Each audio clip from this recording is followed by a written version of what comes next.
Nullum crimen nulla poena sine lege. Au lieu de ramener ton latin, on ferait bien de leur expliquer en bon français. Bref, pas d'infraction ni de peine sans loi, ou principe de l'égalité criminelle. Un bien grand mot pour un principe assez simple. On ne peut condamner l'accusé que sur la base d'une infraction et d'une peine qui existaient déjà dans la loi au moment où les faits sont arrivés. Matériellement, dans la décision du tribunal, les juges vont écrire qu'ils condamnent pour cette infraction qui se trouve à cet article du code pénal et qu'ils imposent cette peine qui se trouve à cet article du code pénal. Du coup, le code pénal, c'est le code des délinquants. Si tu le lis en entier, tu sais ce que tu n'as pas le droit de faire à moins de risquer une sanction pénale. Mais tu sais aussi tout ce que tu peux faire sans risquer une sanction pénale, parce que la loi n'est pas omnisciente et parfois il y a des trous. C'est ce qu'on appelle un vide juridique. Du coup, le monde du crime est sans cesse en évolution pour trouver ses failles, et le législateur court derrière pour essayer de les combler. Mais du coup, tant que la loi n'était pas en vigueur au moment de la commission de l'infraction, on ne peut pas la condamner. Ok, le vol en fait, c'est quand je subtilise un truc mais en fait qui est pas à moi. Du coup, si je demande genre un kebab, genre un kebabier, un truc comme ça, moi je le subtilise pas. Parce qu'on me le donne tranquille, gentiment, volontairement en fait. Et du coup, je peux partir en courant sans payer après. Oh, trop stylé. Mais c'est pas du vol. Vous connaissez bien votre cours de droit pénal. Très bien. Innocent. Allez. Il faudrait demander au législateur de modifier la loi. C'est quand même le 20e ce mois-ci. Moi, je vous préviens, cette astuce ne marche plus. Le code pénal a été réformé il y a longtemps sur ce point. Petit malin qui s'est dit à ce moment-là qu'il pouvait tester ce coup de maître. En bref, pour pouvoir condamner quelqu'un, il faut déjà qu'une règle interdise ce comportement et y associe une peine, et que cette règle se trouve dans une loi pénale. Donc en gros, tu ne condamnes pas pour ton bon vouloir comme ça. Oui, mais ça c'est Joséphine Ange Gardien. Chose qui bien sûr est incompatible avec internet vu que c'est le lieu où chacun peut exprimer son opinion personnelle. Alors autant dire que là, le principe de l'égalité... On s'en bat les couilles, on s'en bat les couilles, on s'en bat les couilles, on s'en bat les couilles, on s'en bat les couilles, on s'en bat les couilles. Vous êtes condamné pour avoir dit à cette personne qu'elle puait des pieds. Mais c'est dans la loi, ça? Oui, on vous condamne au visa du tweet de Petit Bateau du 42 qui fait office de loi maintenant, puisqu'il y a plus de 40 000 retweets. Ah, attendez.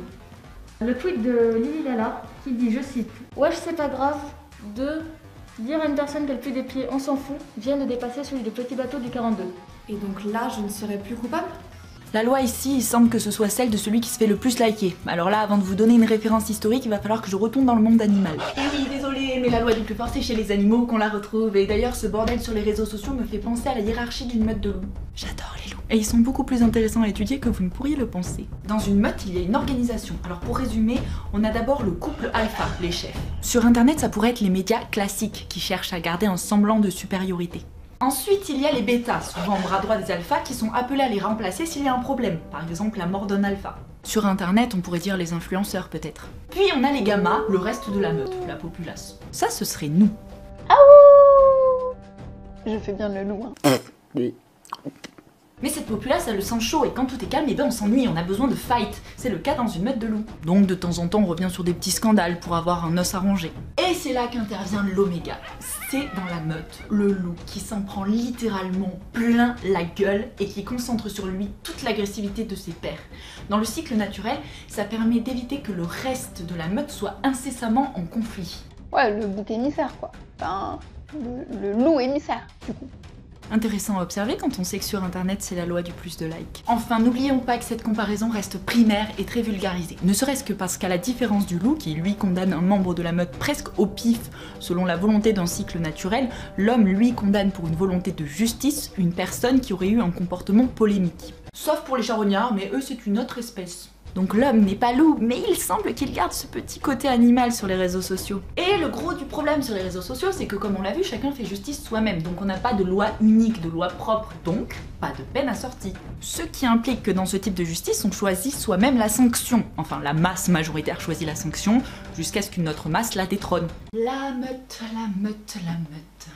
Ah ça y est, le tweet de Lily Lala vient de dépasser celui de Petit Bateau du 42 en termes de revues.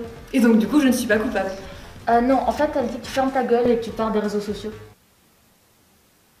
Et souvent, la sanction que la masse majoritaire adore appliquer, c'est la violence verbale. Oui, parce que la notion d'amende ou de prison n'existe pas sur internet. Alors, soit la personne est peut-être vraiment coupable, et dans ce cas-là, il faut la punir.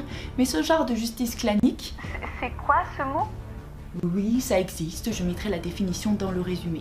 Ce genre de justice clanique n'est peut-être pas la plus actuelle. Par exemple, les Vikings condamnaient des membres de leur propre clan ou d'autres clans à leur façon dès lors qu'ils avaient été offensés.